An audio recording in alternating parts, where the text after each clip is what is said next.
आज का टॉपिक है ह्यूमन जीनोम प्रोजेक्ट। शॉर्ट में इसे हम HGP भी बोलते हैं।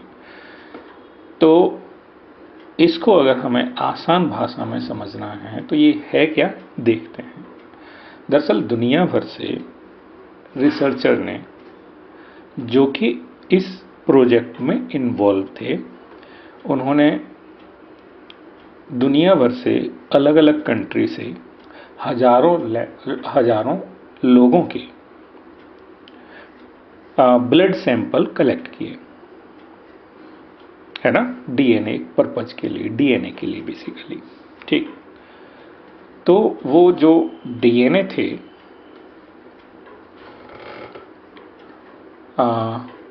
उनको सीक्वेंस किया, मतलब उनका सीक्वेंस निकाला।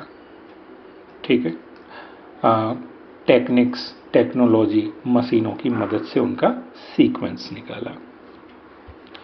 और सीक्वेंस निकालने के बाद फाइनली उनका जो मैप है, एक फिजिकल मैप है ना, एक तरह से क्रोमोसोम, और क्रोमोसोम्स में उन सीक्वेंस का कैसा अरेंजमेंट है, उनमें जीन्स का क्या अरेंजमेंट है, वो सारा कंप्लीट किया। ठीक है, टेक्निक्स, टेक्नोलॉजी की मदद से। तो यही है ह्यूमन जीनोम प्रोजेक्ट। तो इससे ये पता चला कि दुनिया भर के लोगों का जो डीएनए है वो तो सिमिलर है, ऑलमोस्ट 99.99% डीएनए सेम होता है सभी लोगों में। थोड़ा डिफरेंस होता है, आपको पता चल गया कितना डिफरेंस है। तो यही बेसिकली ह्यूमन जीनोम प्रोजेक्ट है। लेकिन ये इतना आसान नहीं कि हमने सीक्वेंस या बेस पेयर, कौन से बेस पेयर के बाद कौन सा बेस पेयर है, ये पूरा जो सीक्वेंस है निकालना, इस सीक्वेंस को पता करना, डिटरमाइन करना इतना आसान नहीं, क्योंकि ये तो केमिकल है, केमिकल। और एक इंसान के जीनोम में, ह्यूमन के जीनोम में 3 बिलियन बेस पेयर होते हैं। 3 बिलियन बेस पेयर है ना, 3 × 10⁹ बेस पेयर होते हैं ह्यूमन जीनोम में। तो ये बहुत बड़ा टास्क है। ठीक है, इसमें बहुत ज़्यादा पैसा खर्च हुआ, बेसिकली बहुत ज़्यादा साइंटिस्ट ने इसमें काम किया, कई देशों ने कंट्रीब्यूट किया, कई ऑर्गेनाइजेशंस ने कंट्रीब्यूट किया। तो ये बड़ा प्रोजेक्ट है, लंबे समय तक चला था। तो वही ये किस मेथड, कौन सी मेथडोलॉजी अपनाई गई, कौन सा मेथड अपनाया गया, कौन कौन कंट्रीब्यूटर था, इसके गोल क्या थे, इसके आउटकम क्या थे, तो यही सारी चीज़ों के बारे में हमें जानना है इस टॉपिक में। ठीक है, तो overall HGP, human genome project, was an international scientific research project with the goal of determining the base pairs that make up human DNA and of identifying and mapping all the genes of the human genome from both a physical and a functional standpoint. Human genome project को mega project बोला गया। Mega project क्यों बोला गया? क्योंकि इसका magnitude बड़ा था और इसकी रिक्वायरमेंट्स भी बहुत ज़्यादा बड़ी थी।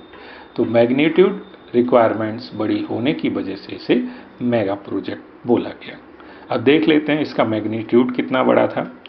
देखो, ह्यूमन जीनोम में लगभग इतने बेस पेयर होते हैं, 3 बिलियन बेस पेयर। और अगर इसकी कॉस्ट की बात करें तो एक बेस पेयर को सीक्वेंस करने में $3 का खर्चा आता है, $3 का खर्चा आता है। तो फिर इसका जो टोटल खर्चा है वो $9 बिलियन। ठीक है, तो ये बहुत बड़ा खर्चा हो गया, है ना, ये बहुत ज़्यादा खर्चा हो गया, $9 बिलियन। तो इसकी जो रिक्वायरमेंट है काफ़ी ज़्यादा बड़ी है। Further, if the obtained sequences were to be stored in typed form in books, मतलब जो भी डेटा मिला, जो भी सीक्वेंसेस मिले, ठीक है, उसको अगर हम बुक्स में प्रिंट करें तो फिर 3300 बुक्स भर जाएंगी, जबकि हर बुक में 1000 पेजेज होंगे और हर पेज पर 1000 लेटर्स लिखें तो 3300 बुक्स की रिक्वायरमेंट होगी। ठीक है। और इस इंफॉर्मेशन मतलब एक सिंगल ह्यूमन सेल से निकला हुआ जो इंफॉर्मेशन है उसके लिए इतनी बुक्स की ज़रूरत पड़ेगी। तो आप सोच सकते हो कितनी बड़ी ज़रूरत है, कितनी बड़ी रिक्वायरमेंट और कितना बड़ा मैग्नीट्यूड है। The enormous amount of data expected to be generated also necessitates means बहुत बड़ा डेटा मिलने वाला था और उसके लिए जो ज़रूरत थी, जो नेसेसिटी थी, वो थी अब ये कोई इंसान अपनी हाथों से आँखों से तो नहीं कर सकता, इसके लिए टेक्नोलॉजी चाहिए, इसके लिए कंप्यूटेशनल डिवाइसेस चाहिए, इसके लिए बड़े बड़े हाई स्पीड वाले कंप्यूटर चाहिए। अच्छा, कंप्यूटर ऐसे तो काम करते नहीं, स्पेसिफिक उनमें क्या होना चाहिए, सॉफ्टवेयर होने चाहिए, है ना। तो ऐसे सॉफ्टवेयर भी डेवलप करने थे जो इस डेटा के लिए स्पेशलाइज्ड हो, है ना।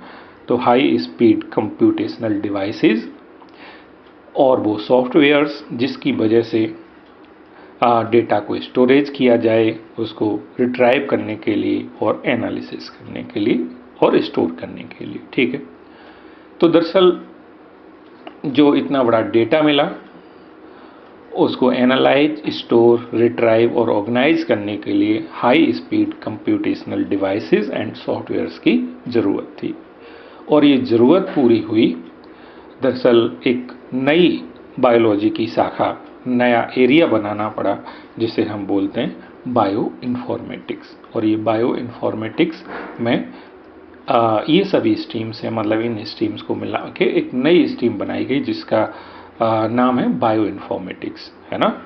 ये बायो की एक नई ब्रांच है और जिसमें हमें मतलब इसका यूज क्या है, इस ब्रांच से या इस स्टडी से क्या होता है, तो ये सारा बायोलॉजिकल जो डेटा मिलता है उसको हैंडल किया जाता है, उससे रिलेटेड जो कंप्यूटेशन मीन्स सॉफ्टवेयर्स की डेवलपमेंट होता है, ठीक है, डेटा हैंडलिंग बेसिकली।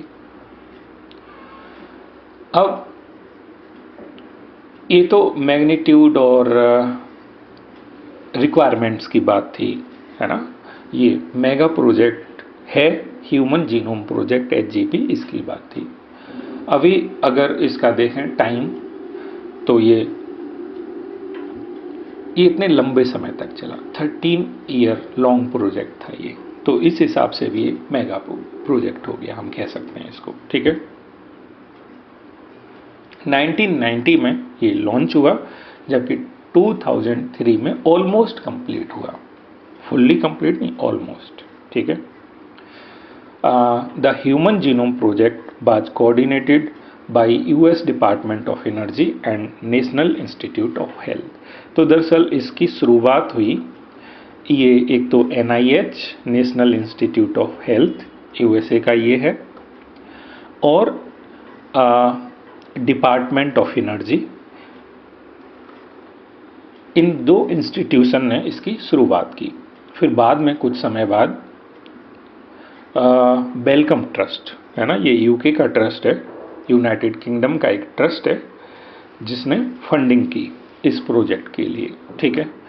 और दूसरे कंट्रीज ने भी कुछ ना कुछ हेल्प की, जैसे कि Japan, France, Germany, China mainly और दूसरे भी कंट्रीज जिन्होंने हेल्प की इस प्रोजेक्ट में। अगर हम गोल्स की बात करें कि ह्यूमन जीनोम प्रोजेक्ट का क्या गोल था, क्या गोल थे, इसकी बात करें तो पहले यही माना जाता था कि ह्यूमन में लगभग 20,000 से 25,000 जीन्स होते हैं, तो सभी को आइडेंटिफाई करना, लगभग इतने जो जीन एक्सपेक्ट करता था इंसान, ये सभी आइडेंटिफाई करना। दूसरा, जो ह्यूमन जीनोम में जो 3 बिलियन बेस पेयर्स होते हैं उन सभी का सीक्वेंस पता लगाना, डिटरमाइन करना। तो ह्यूमन DNA में जो सीक्वेंस होता है बेस पेयर्स का, उसकी गिनती करोगे तो 3 बिलियन है, वो 3 बिलियन, उन सबको सीक्वेंस को डिटरमाइन करना और ये जो इन्फॉर्मेशन मिले इसको डेटाबेस बनाना, मीन्स इसको कंप्यूटर्स में स्टोर करना। अब कंप्यूटर में स्टोर तो तभी की जा सकती है कोई इंफॉर्मेशन और बाद में उसको रिट्राइव या एनालाइज करना पड़े, जबकि उसके लिए स्पेसिफिक सॉफ्टवेयर्स हों। तो उन सब चीज़ों को डेवलप करना बेसिकली, ठीक है, उन टूल्स को डेवलप करना, ठीक है, डेटा एनालिसिस के लिए। और transfer related technologies to other sectors such as industries. दरअसल एक होता है TOT, ट्रांसफर ऑफ टेक्नोलॉजी, जब कोई साइंस बेसिकली कोई इंफॉर्मेशन, ठीक है, पता चलती है, तो फिर उस इंफॉर्मेशन का यूज जिसने इसको पता लगाया वो तो नहीं करेगा, है ना, बल्कि दूसरी इंडस्ट्रीज़ में इस इंफॉर्मेशन का यूज करके कुछ ना कुछ इंसान के लिए कुछ ना कुछ बेहतरी के लिए काम किया जाएगा, है ना। तो फिर TOT होता है, उस टेक्नोलॉजी को ट्रांसफ़र किया जाता है। तो transfer is the movement of technologies from one area to another, ठीक है, और movement of technologies from applied research centre to research and development departments. तो बहरहाल ट्रांसफ़र करना, जो भी इससे जानकारी मिले, जो भी इससे टेक्नोलॉजीज मिले, उन सबको ट्रांसफ़र करना दूसरी इंडस्ट्रीज़ में, दूसरे एरियाज़ में, ये भी इसका गोल था। Address the ethical, legal and social issues. तो दरअसल जब भी कोई इंफॉर्मेशन या टेक्नोलॉजी डेवलप होती है, जब भी दुनिया में कोई टेक्नोलॉजी डेवलप होती है, तो उसकी वजह से कई इश्यूज़ अराइज होते हैं, जैसे एथिकल इश्यूज़ अराइज होगा, है ना, लीगल सोशल इश्यूज़ अराइज होंगे, ठीक। मीन्स वो जो टेक्नोलॉजी डेवलप हुई है उसका कैसे इस्तेमाल करे, कौन इस्तेमाल करे, उसका मिसयूज़ ना हो जिससे लोगों को प्रॉब्लम हो। तो ऐसे टाइप के जो इश्यूज़ अराइज होते हैं उनको सॉल्व करना, उनको एड्रेस करना, है ना, कि कौन इस्तेमाल करेगा, क्या इस्तेमाल करेगा। फॉर एग्ज़ाम्पल जैसे कि अगर बात करें कि किसी इंसान का पूरा ह्यूमन जीनोम के बारे में पता चल गया, है ना, पता लगाने वाला कोई ना कोई तो इंस्टीट्यूट होगा, कोई लैब होगी। अब उसका जब जीनोम पता चल गया तो ये पता चल गया कि इस बंदे के अंदर कौन से जीन खराब हैं, कौन सी आसानी से बीमारी आ सकती हैं इसमें, है ना।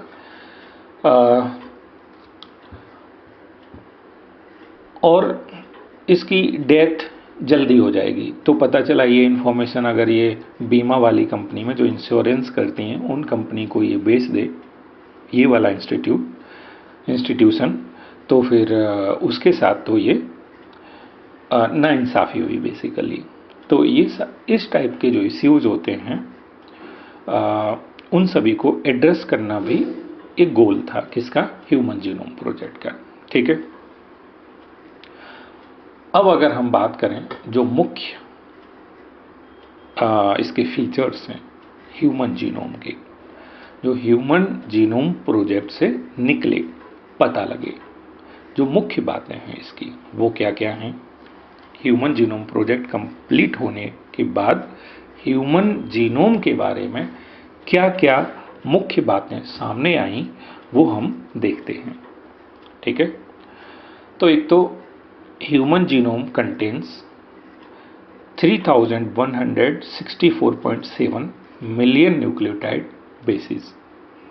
तो पहले भी 3 बिलियन बेस पेयर की बात हो रही थी कि लगभग इतने बेस पेयर ह्यूमन जीनोम में हैं और लगभग इतने ही पता चले, है ना।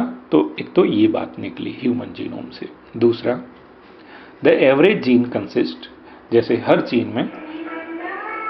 में बेसिस होते हैं, ठीक है। तो एवरेजन हर एक जीन में 3000 बेसिस होते हैं, 3000 बेसिस।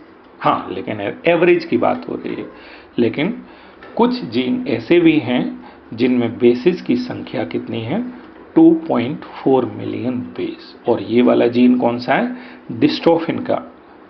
ह्यूमन के अंदर डिस्ट्रोफिन का जो जीन है इसमें 2.4 मिलियन बेसेज हैं, जो कि सबसे लार्जेस्ट नंबर है, ठीक है।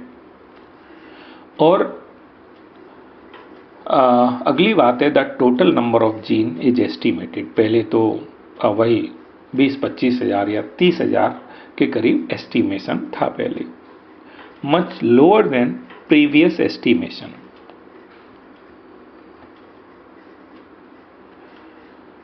uh, 80,000 to 140,000 जीन्स मीन्स काफ़ी पहले इतना ज़्यादा एस्टिमेट किया था कि इतने जीन्स हैं ह्यूमन की बॉडी में।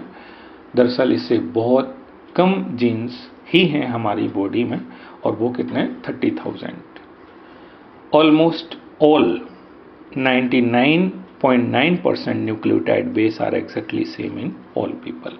ठीक है, तो ये तो हम बात कर ही चुके हैं कि 99.9% न्यूक्लियोटाइड सेम है सभी लोगों में। ठीक है, the functions are unknown for over 50% of discovered gene. जितने भी डिस्कवर्ड जीन को डिस्कवर कर लिया गया है, इसमें 50% जीन्स का तो फंक्शन अभी पता ही नहीं है। Less than 2% of genome codes for proteins. तो जो जीनोम है उसका केवल 2% या उससे भी कम हिस्सा प्रोटीन को कोड करता है। ठीक है, repeated sequence make up very large portion of human genome. Repeated sequence क्या होता है, जैसे देखो ये सीक्वेंस है, रिपीट कर रहा है बार बार। ठीक है, तो ये जो रिपीट करने वाला सीक्वेंस है ह्यूमन जीनोम में, ये भी बहुत बड़ा हिस्सा होता है इसका। और ये जो सीक्वेंस होता है ये हो सकता है सैकड़ों बार तक रिपीट करे, हजारों बार तक रिपीट करे। ठीक है, तो sometimes 100 to 1000 times it repeat. They are thought to have no direct coding function. और जो रिपीटेड जो सीक्वेंस होते हैं, रिपीट करने वाला ये डीएनए होता है, ये कोडिंग फंक्शन नहीं होता, मतलब ये प्रोटीन को कोड नहीं करता। तो फिर इसका क्या काम है, but they shed light on chromosome structure. लेकिन इसकी वजह से क्रोमोसोम स्ट्रक्चर के बारे में जानकारी मिलती है, और साथ ही साथ ये भी पता चलता है कि इंसान का इवोल्यूशन और इवोल्यूशन की जो सततता है, जो डायनामिक्स है, जो इवोल्यूशन चलता रहता है, उसके बारे में पता चलता है ना। और अगर हम क्रोमोसोम्स की बात करें, हम जानते हैं हमारी ह्यूमन में कितने क्रोमोसोम होते हैं। तो दरअसल सबसे ज़्यादा जीन्स कौन से क्रोमोसोम पर मौजूद हैं, तो क्रोमोसोम 1 पर सबसे ज़्यादा जीन्स हैं, जबकि जो बाई क्रोमोसोम होता है ना, एक्स वाई वाला बाई क्रोमोसोम होता है, उस पर सबसे कम जीन्स मौजूद हैं। तो chromosome 1 has 2968 genes, while Y has 231 genes. तो ये जीन्स की बात है बेसिकली। ये नंबर याद रखोगे, क्वेश्चन काफ़ी आता है ना। वैसे तो ये हर बात इम्पोर्टेंट है, कई बार पूछा जाएगा, बताओ 5 कोई फीचर बताओ ह्यूमन जीनोम के, 6 फीचर बताओ ह्यूमन जीनोम के। अच्छा, एक और चीज़, साइंटिस्ट ने आइडेंटिफाई की एसएनपी के बारे में। अब एसएनपी क्या होता है, जैसे कि अगर हम यहाँ देखें तो ये वही इंडिविजुअल 1 2 3 4 है ना, ये लोग हैं। अगर 6 लोगों की बात करें तो 6 लोगों में ये सीक्वेंस सेम है, लेकिन इसमें एक जगह ये डिफरेंस है। यहाँ पर TA है तो यहाँ पर CG है, तो ये डिफरेंस है बेसिकली किसका, इस पूरे में सब कुछ सिमिलर है, लेकिन केवल एक बेस का डिफरेंस है, एक बेस पेयर का डिफरेंस है। तो दरअसल पूरे ह्यूमन जीनोम में जहाँ सिंगल बेस का डिफरेंस होता है, ऐसे 1.4 मिलियन लोकेशंस होते हैं, है ना। तो इस सिंगल वाले को हम क्या बोलते हैं, सिंगल न्यूक्लियोटाइड पॉलीमॉर्फिज्म।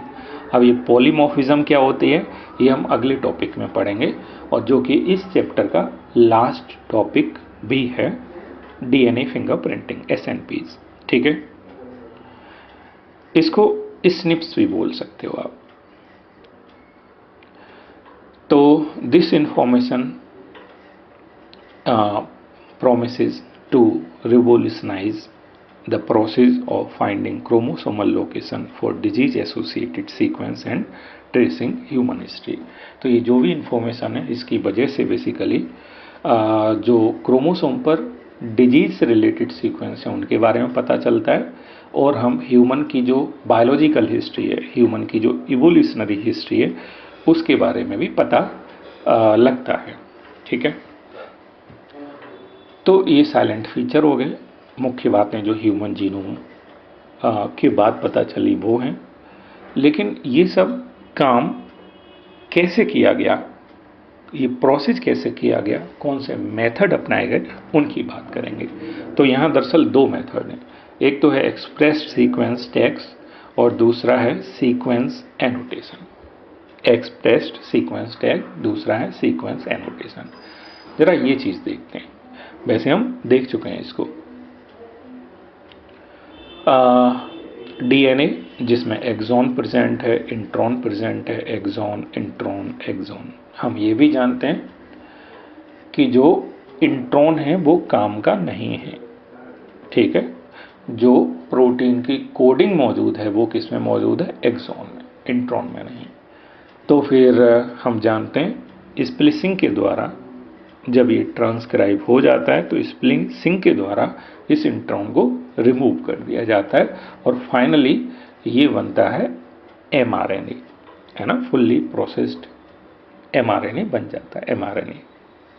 फिर इस एमआरएनए की वजह से ही, इस एमआरएनए से ही प्रोटीन की कोडिंग होती है। तो जो कोडिंग है वो एक्सॉन्स की हो रही है, ना कि इंट्रॉन की। ठीक, तो दरअसल है क्या, एक मशीन होती है जिसका नाम होता है सीक्वेंसर। अभी बात करेंगे डिटेल में सीक्वेंसर। और उस सीक्वेंसर में ये डीएनए का फ्रेगमेंट डालोगे आप, ठीक है, तो वो मशीन बता देगी कि इसमें जो बेस पेयर है उसका सीक्वेंस क्या है। ठीक है, तो वो सीक्वेंसर होता है। क्या होता है, सीक्वेंसर। तो दरअसल एक बार तो हम इस कंप्लीट डीएनए का सीक्वेंस निकाल लेंगे उस मशीन की मदद से, और दूसरी बार हम एमआरएनए बनाया हमने ये फुल्ली प्रोसेस्ड वाला, और इस एमआरएनए में केवल क्या आए हैं, एक्सॉन्स। तो इसको भी उस मशीन की मदद से सीक्वेंस निकाल लेंगे। ठीक है, फिर इस वाले को और इस वाले को दोनों को कंपेयर करेंगे, तो फिर हमें पता चलेगा कि डीएनए का कंप्लीट सीक्वेंस क्या है। वो तो हमें इसका सीक्वेंस निकालने से पता चल गया, और इसमें इंट्रॉन्स कहाँ मौजूद हैं, एक्सॉन्स कहाँ मौजूद हैं। तो जब इसको सीक्वेंसर से निकालने के बाद हम कंपेयर करेंगे तो पता चलेगा। ठीक है, तो ये दो मेथड अपनाए जाते हैं। तो ये तो वही वाला है जो जब डीएनए अपने आप को एक्सप्रेस करता है, जीन अपने आप को एक्सप्रेस करता है, तो आरएनए का सीक्वेंस, तो इस एक्सप्रेस, जब जीन ने अपने आप को एक्सप्रेस कर दिया आरएनए के रूप में, एक्सप्रेस सीक्वेंस, तो वो फाइंड कर लिया हमने उसका सीक्वेंस, तो इसको बोलते हैं एक्सप्रेस्ड सीक्वेंस टैग्स। ठीक है, ये छोटे छोटे टुकड़े हो गए। और दूसरा पूरा का पूरा, है ना, the approach focused on sequencing the whole set of genome that contain all the coding and non-coding sequence and later assigning different region in sequence with function। ठीक है, अच्छा, अब इसको डिटेल में भी देखते हैं हम लोग। तो इस काम को करने के लिए, जैसा कि हमने बात की थी अभी, सीक्वेंसर की ज़रूरत होती है, मशीन की ज़रूरत होती है। इस सीक्वेंसर में हम डालेंगे डीएनए, लेकिन ऐसा नहीं कि सिंगल डीएनए डाल दिया जो कि बहुत बड़ा डीएनए है और पता चला कि इसने उसका सीक्वेंस बता दिया। नहीं, उस समय, जिस समय ये चल रहा था प्रोसेस, जिस समय ये ह्यूमन जीनोम प्रोजेक्ट हो रहा था, उस समय जो सीक्वेंसर मौजूद थे वो इतने एडवांस नहीं थे, उनकी लिमिटेशन थी। उनकी लिमिटेशन ये थी, एक तो इनमें डीएनए के फ्रेगमेंट्स डालने होते थे, फ्रेगमेंट, और वो भी काफ़ी ज़्यादा अमाउंट में। एक टाइप के काफ़ी ज़्यादा अमाउंट में फ्रेगमेंट डालोगे तो ही उस छोटे से, जो कि बहुत ज़्यादा फ्रेगमेंट हैं एक जैसे, उनका सीक्वेंस ये मशीन बताएगी।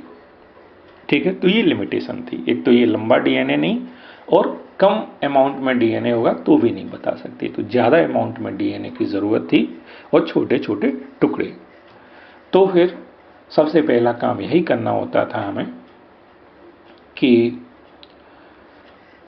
जो डीएनए निकला है उसको छोटे छोटे टुकड़ों में कट कर लिया जाए। तो आइसोलेट जो डीएनए किया उसको हमने फ्रेगमेंट्स में कट कर लिया। हाँ, यहाँ एक चीज़ गौर देने की है, वो क्या है, रैंडम सीक्वेंस। तो स्मॉल साइज के हमने रैंडम सीक्वेंस कट कर लिए।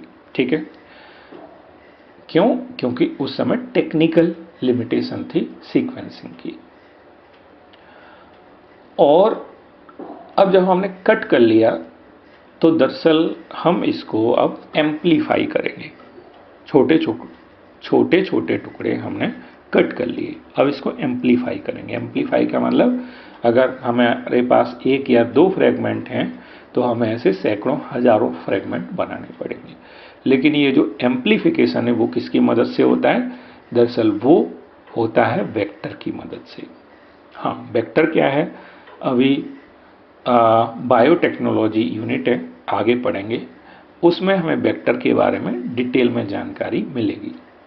बहरहाल वायरसेस को वेक्टर के रूप में यूज किया जाता है, या बैक्टीरिया का जो क्रोमोसोम होता है, प्लाज्मिड होता है, उसको भी हम वेक्टर के रूप में इस्तेमाल करते हैं। या ईस्ट का क्रोमोसोम है, उसको भी हम वेक्टर के रूप में इस्तेमाल करते हैं। ठीक है, तो बेनिफिट क्या होता है? बेनिफिट ये होता है, मान लो ये प्लाज्मिड है किसका? बैक्टीरिया का। और इस प्लाज्मिड में हमने अपनी जो ज़रूरत का डीएनए है वो यहाँ अटैच कर दिया इस प्लाज्मिड में, और इस प्लाज्मिड को दोबारा बैक्टीरिया में डाल दिया। अब ये प्लाज्मिड भी दरअसल रेप्लिकेट करेगा, है ना, मतलब ऐसे कई सारे प्लाज्मिड बनेंगे, क्योंकि एक बैक्टीरिया में हो सकता है 10, 20, 30 सैकड़ों प्लाज्मिड हो सकते हैं एक बैक्टीरिया में एक जैसे। अच्छा, दूसरी बात, तो एक प्लाज्मिड डाला, सैकड़ों प्लाज्मिड बन गए। दूसरी ये भी बात है कि बैक्टीरिया हम जानते हैं लगभग 20 मिनट में रिप्रोड्यूस करता है। तो एक बैक्टीरिया था, पता चला 20 मिनट में 2 हो गए, अगले 20 मिनट में ये 4 हो गए। तो ये तेजी से इनका नंबर इंक्रीज करेगा। तो कुल मिला के हमें इस तरह से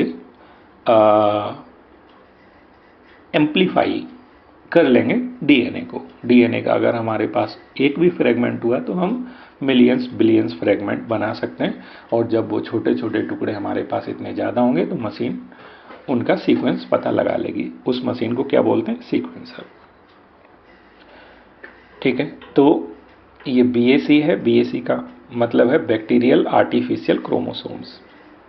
ये है बाईएसी। बाईएसी का मतलब ईस्ट आर्टिफिशियल क्रोमोसोम। तो जो भी है बैक्टीरिया में डालने वाला आर्टिफिशियल क्रोमोसोम बनाए गए, और ये ईस्ट में डालने वाले आर्टिफिशियल क्रोमोसोम बनाए गए। ठीक है, तो ये क्रोमोसोम जब भी बैक्टीरिया में जाएंगे तो ये रेप्लिकेट करने लगेंगे, डबलिंग होने लगेगी इनकी। The fragments were sequenced using automated means वही जो ऑटोमेटिक मशीन होती है। ठीक है, तो automated DNA sequencer that work on principle of method developed by Sanger, Frederick Sanger. तो प्रिंसिपल जो रूल डिस्कवर किया था फ्रेडरिक सेंगर ने, इस पर बेस्ड मशीन बनाई गई जो सीक्वेंस का पता लगाती है। उस मशीन का नाम क्या होता है? सीक्वेंसर। ठीक है, these sequences were then arranged based on some overlapping regions present them। अब हमने अभी देखा था कि रैंडम कट किए थे, अब रैंडम कट करेंगे तो हो सकता है टुकड़ों में जो फ्रेगमेंट्स हैं वो ओवरलैपिंग वाले हों, है ना। ये फ्रेगमेंट्स यहाँ से कट गया, बात समझ रहे हो? तो ये ओवरलैपिंग फ्रेगमेंट्स हैं। तो ओवरलैपिंग फ्रेगमेंट्स से ये पता चल जाएगा, है ना, आप समझ पा रहे होगे कि इससे हम जो कंप्लीट डीएनए का सीक्वेंस है वो अंदाजा लग जाएगा, ठीक है। लेकिन ये सब असेंबली, जो भी असेंबली करवाई जा रही है ओवरलैपिंग मेथड की वजह से, कंप्लीट डीएनए का सीक्वेंस जो पता लगाया जा रहा है वो सब हो रहा है डिवाइसेस, मींस कंप्यूटर्स की मदद से, कंप्यूटिंग डिवाइसेस की मदद से, ठीक है। This required generation of overlapping fragments for sequencing. Alignment of these sequence was humanly not possible. तो therefore specialized computer based program were developed. These sequences were subsequently annotated, है ना। तो फिर उनकी जो व्याख्या है या जो भी सीक्वेंस पता चल गए, फाइनली हमने ओवरलैपिंग मेथड की मदद से पता लगा लिया ये कौन सा सीक्वेंस है। अभी हम उस सीक्वेंस को कौन सा क्रोमोसोम है उसको असाइन कर देंगे समझने के बाद, ठीक है। तो वो जो असेंबली थी वो कर ली, उसके बाद पहचान कर ली उसकी कि ये कौन सा सीक्वेंस है, और जैसा भी जो भी सीक्वेंस है उसको फिर खास क्रोमोसोम पर असाइन कर दिया कि इस क्रोमोसोम पर ये वाला जो सीक्वेंस हमने पता लगाया उसकी लोकेशन ये है, ठीक है। तो इस तरह से ये फिजिकल मैप भी बन रहा है, क्रोमोसोम मैप भी बन रहा है, ठीक है।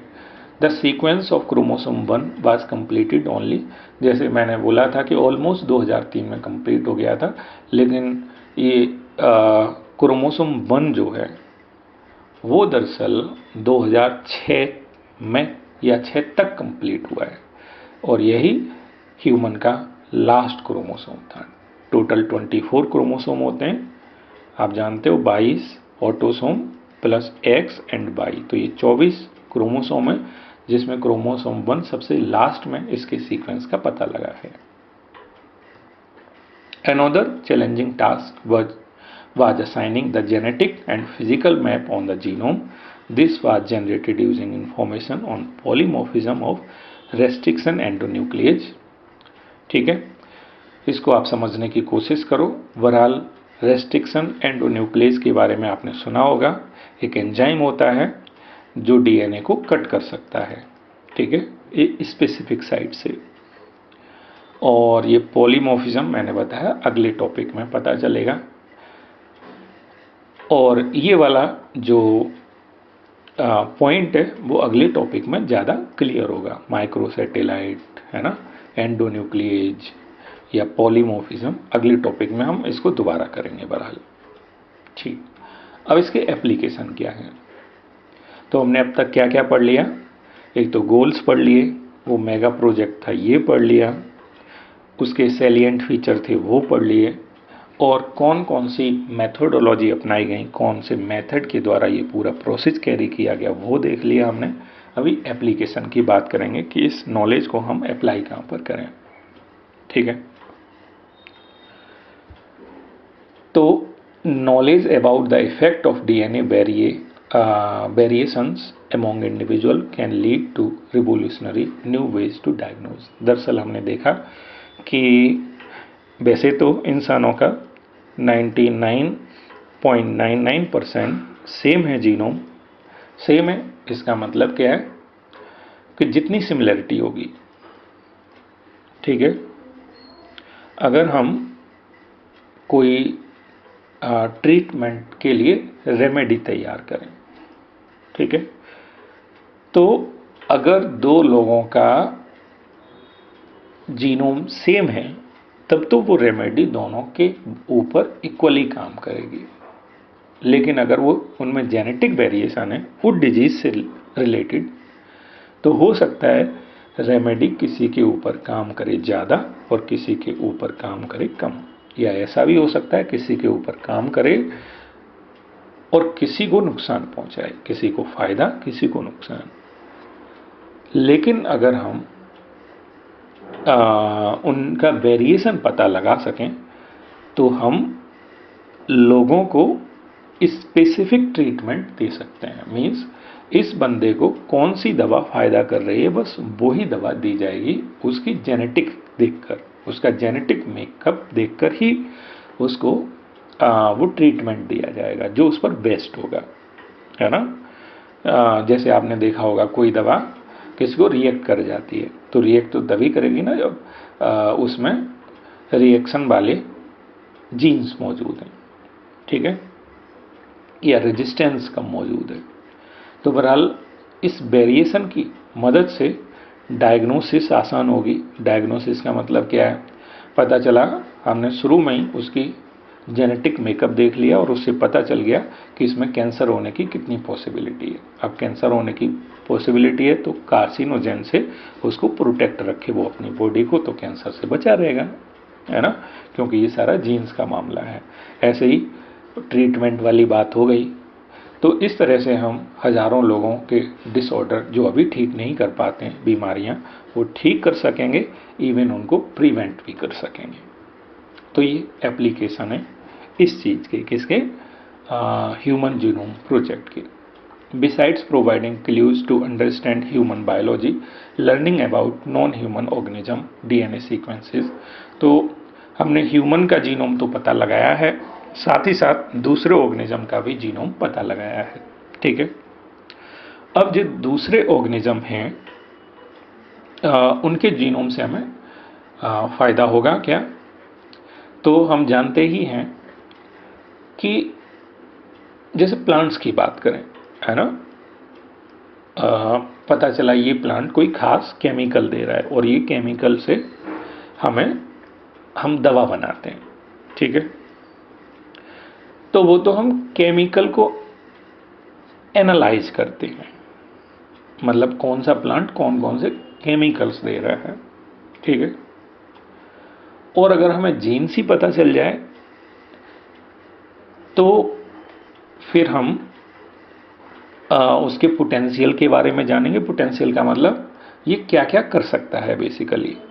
बहरहाल अगर हम ऑर्गेनिजम्स के, दूसरे ऑर्गेनिज्म के जीनोम का पता लगा लें तो हेल्थ केयर में बेनिफिट होगा, एग्रीकल्चर में बेनिफिट होगा, और एनर्जी प्रोडक्शन में इन्वायरमेंटल जो भी प्रॉब्लम्स हैं उनको भी हम सुधार सकते हैं। अच्छा, ये वाली चीज़ अभी अगर आपको समझ ना आई हो तो अगले कुछ चैप्टर्स जब हम पढ़ेंगे तो डिटेल में समझ आ जाएगी, है ना, क्योंकि इसको समझने के लिए एक बहुत बड़ा बेस चाहिए नॉलेज का। वो अगले कुछ चैप्टर हैं उनमें ऐसा बेस मिलेगा तो आपको क्लियरली समझ आएगा, ठीक है, एक्सपीरियंस हो पाएगा बेसिकली इन चीज़ों का जो इस पॉइंट में कही गई है।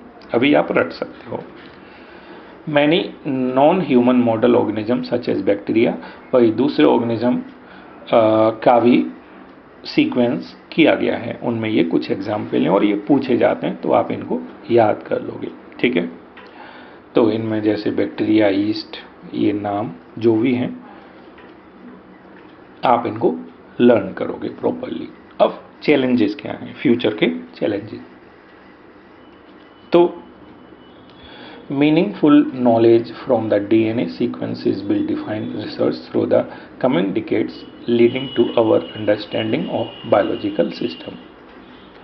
This enormous task will require expertise and creativity of tens of thousands of scientists from varied disciplines in both the public and private sectors worldwide. मतलब क्या है कि अगर हमें और ज़्यादा अंडरस्टैंडिंग क्रिएट करनी है बायोलॉजिकल सिस्टम्स के ऊपर आने वाले समय में, और ज़्यादा हमारी समझ बेहतर हो बायोलॉजिकल सिस्टम्स को समझने के लिए, तो हमें दरअसल बहुत बड़ी टीम चाहिए साइंटिस्ट की, जो है ना, बहरहाल बहुत बड़ी टीम चाहिए, अलग अलग डिसिप्लिन, अलग अलग एरिया से, है ना, अलग अलग एरिया से साइंटिस्ट की बड़ी टीम चाहिए, चाहे वो पब्लिक सेक्टर के हों चाहे प्राइवेट सेक्टर के हों। तो ये चैलेंज हो गया basically. One of the greatest impact of having the AG sequence में will be enabling a radically new approach to biological research. In the past, researchers studied one or a few genes at a time. With whole genome sequence and new high throughput technologies, we can approach questions systematically and on a much broader scale. They can study all genes in a genome. For example, overall इसमें बात ये कही गई है कि अभी हमारी technologies, ठीक है, उतनी डेवलप नहीं है, और जब डेवलप नहीं है तो हमें कुछ जीन की ही स्टडी कर पाते हैं एक बार में, चाहे वो रिसर्चर हो, चाहे वो डॉक्टर हो, बेसिकली साइंटिस्ट हो। तो फ्यूचर में जब टेक्नोलॉजी डेवलप हो जाएगी, बहुत अच्छी टेक्नोलॉजी डेवलप हो जाएगी, तो हम आसानी से बहुत सारे जीन्स को एक बार में स्टडी कर सकते हैं, है ना। पता चला ये टिश्यू कौन कौन से जीन्स इसमें मौजूद हैं, या कौन कौन से जीन्स तो सभी मौजूद हैं, कौन कौन से जीन्स ट्रांसक्राइब हो रहे हैं, है ना। तो किसी टिश्यू में, ऑर्गन में, ट्यूमर में, है ना, आसानी से पता लगा सकते हैं कि ये जीन ट्रांसक्राइब हो सकते हैं। अभी लिमिटेशन है, टेक्नोलॉजी वाली लिमिटेशन है, इसकी वजह से प्रॉब्लम्स होती हैं, स्लो काम होता है। लेकिन आने वाली समय में जब टेक्नोलॉजी डेवलप होगी तो ये इन चीज़ों में तेज़ी आएगी, फास्टनेस आएगी, ठीक है। अब ये क्वेश्चंस हैं कुछ जो आप करोगे, ऑब्जेक्टिव क्वेश्चन है। The human chromosome with the highest and least number हो जाएगा। Why is human genome project called mega project, ये भी हो जाएगा। Briefly describe the following, transcription पहले के टॉपिक से थे तो ये आप कर ही सकते हो। पॉलीमॉर्फिज्म जो कल का लास्ट टॉपिक है नेक्स्ट डे का, उसमें हो जाएगा ये। ट्रांसलेशन आप जानते हो। ओवरऑल बायो इन्फॉर्मेटिक्स क्या है, इसको करके भेजोगे। ये पहले कर चुके हो, ये पहले कर चुके हो, ये बाद में करोगे, ये करके भेजोगे। गिव एनी 6 फीचर, तो 6 फीचर बताने हैं कोई भी ह्यूमन जीनोम के। The total number of genes in human is far less, है ना, ये हो जाएगा। Now sequencing of total genome less expensive, ये भी हो जाएगा। गिव एन अकाउंट, ठीक है। ये सभी क्वेश्चन करके मेरे व्हाट्सएप नंबर पर आप इवनिंग तक भेजोगे।